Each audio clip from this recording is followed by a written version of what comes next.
La tension est toujours très forte en Grèce, où l'on attend de nouvelles manifestations aujourd'hui. Le Parti communiste notamment a appelé à une grande mobilisation à Athènes avant une grève générale de 24 heures prévue mercredi. Les opposants dénoncent toujours la violence arbitraire de la police après la mort d'un adolescent de 15 ans qui a été tué lors d'affrontements avec les forces de l'ordre samedi soir. Plusieurs universités d'Athènes et de Salonique sont occupées par les étudiants et fermées pour au moins 2 jours. Claude Sampère.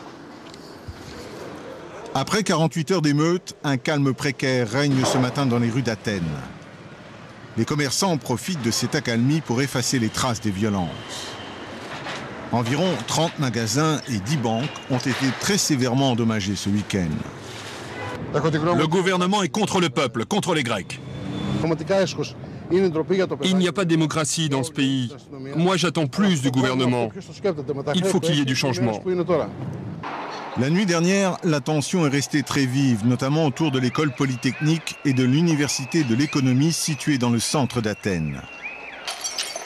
Pendant plusieurs heures, des petits groupes de jeunes ont harcelé les forces de l'ordre à coups de pierre, de jets de bouteilles et avec des cocktails Molotov. Des manifestants qui protestent toujours contre le décès samedi soir d'un jeune de 15 ans tué par balle par un policier.